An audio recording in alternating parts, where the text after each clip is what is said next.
नमस्कार, प्रस्तुत है अनसुना द अनहर्ड। 14 अप्रैल 1891 मध्य प्रदेश के महू छावनी में एक बच्चा पैदा होता है। उसके पिता रामजी सकपाल ब्रिटिश भारतीय सेना में सूबेदार हैं।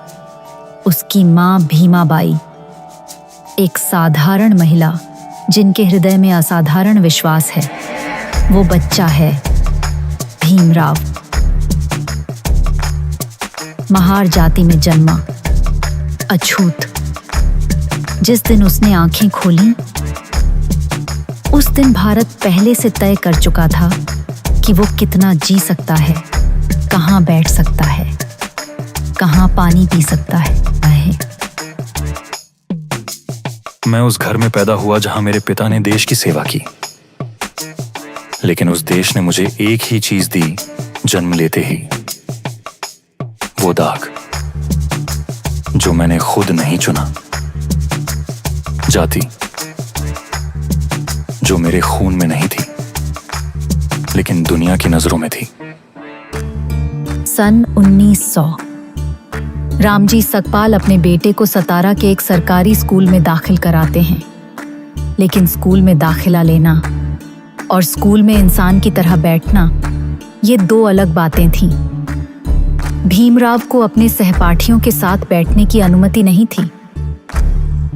वो कक्षा के बाहर बैठता था, धूल में, और खिड़की से देखता था कि अंदर क्या पढ़ाया जा रहा है। उसे पानी का घड़ा छूने की इजाजत नहीं थी। प्यास लगती तो ऊंची जाति का चपरासी ऊपर से पानी डालता। भीमराव अपनी हथेली में पकड़ता। मुझे याद है वो प्यास, लेकिन उससे ज्यादा याद है वो इंतजार। जब चपरासी नहीं आता था तो मैं प्यासा ही रहता था। स्कूल में पढ़ने आया था और यही सीखा सबसे पहले कि मेरी प्यास दूसरों की प्यास जितनी जरूरी नहीं है। लेकिन मैं गया, रोज गया, क्योंकि पिता ने कहा था किताबें तुम्हारी जात नहीं देखती। सन 1917 भीमराव अंबेडकर अब एक पढ़े लिखे नौजवान हैं। कोलंबिया विश्वविद्यालय से अर्थशास्त्र में MA कर चुके हैं। बड़ौदा के गायकवाड़ महाराज ने उन्हें पहले छात्रवृत्ति दी थी। शर्त थी, पढ़कर वापस आओ और राज्य की सेवा करो। वो वापस आए। उन्हें सैन्य सचिव का पद मिला। लेकिन बड़ौदा में कोई भी हिंदू उन्हें किराए पर घर नहीं देना चाहता था। वो पारसी सराय में रहे, झूठ बोलकर, नाम बदलकर। जब पता चला कि वो महार हैं, उन्हें वहां से भी निकाल दिया गया। मैं कोलंबिया में पढ़ा था, जहां कोई नहीं पूछता था मेरी जाति। वहां मैं सिर्फ एक इंसान था, एक विद्यार्थी। फिर मैं भारत लौटा और भारत ने मुझे याद दिलाया कि यहां तुम पहले अछूत हो, बाद में इंसान। वो रात जब मुझे सराय से निकाला गया, अंधेरे में, क्या यही मेरी डिग्री की कीमत है? लेकिन मैं टूटा नहीं। मैंने उस रात एक और पन्ना पलट दिया। महाराष्ट्र का महाड़ शहर। डॉक्टर अंबेडकर ने एक सम्मेलन बुलाया।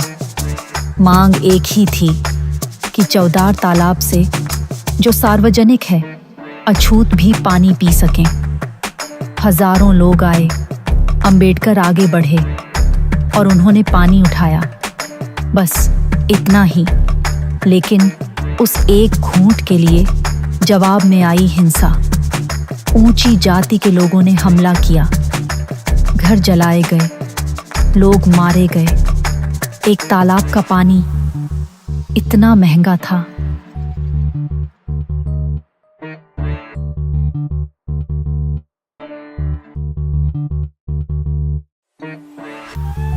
वो पानी पिया, सिर्फ इसलिए नहीं कि मुझे प्यास थी। मैंने पिया क्योंकि वो हमारा हक था, एक इंसान के रूप में।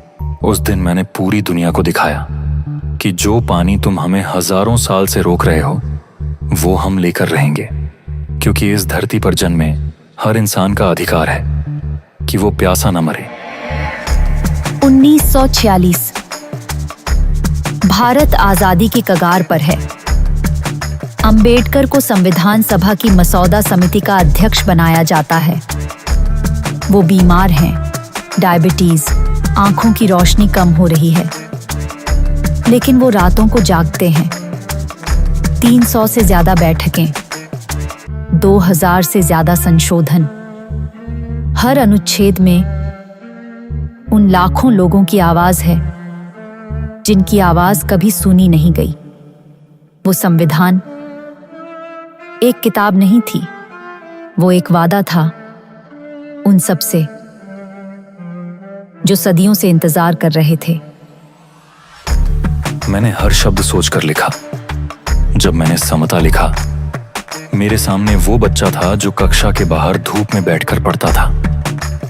जब मैंने स्वतंत्रता लिखा, मेरे सामने थी वो रात जब मुझे सराय से निकाला गया था।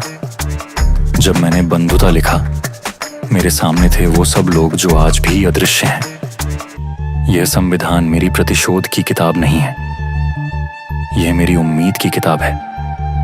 इसे पढ़ो, इसे जियो। 6 दिसंबर 1956 बौद्ध धर्म ग्रहण करने के महज 7 हफ्ते बाद अंबेडकर अपनी नींद में ही चले गए।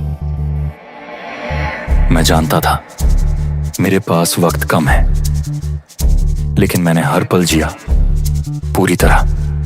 उस बच्चे के लिए जो खिड़की के बाहर बैठा था, उस औरत के लिए जो भूखी रही ताकि मैं पढ़ सकूं, उन लाखों के लिए जो अभी भी इंतजार में हैं। मैं जा रहा हूं, लेकिन संविधान रहेगा, धम्म रहेगा, और तुम रहोगे।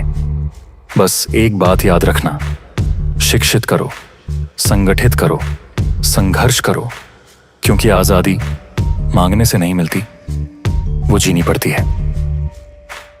वो चले गए, लेकिन वो अनसुने नहीं थे। आज हर वो बच्चा जो स्कूल जाता है, हर वो इंसान जो वोट डालता है, हर वो औरत जो अपने अधिकार मांगती है, वो सब अंबेडकर की भाषा में बोलते हैं। चाहे उन्हें पता हो या ना हो, यह गाथा अनसुनी थी। आज हमने सुनी।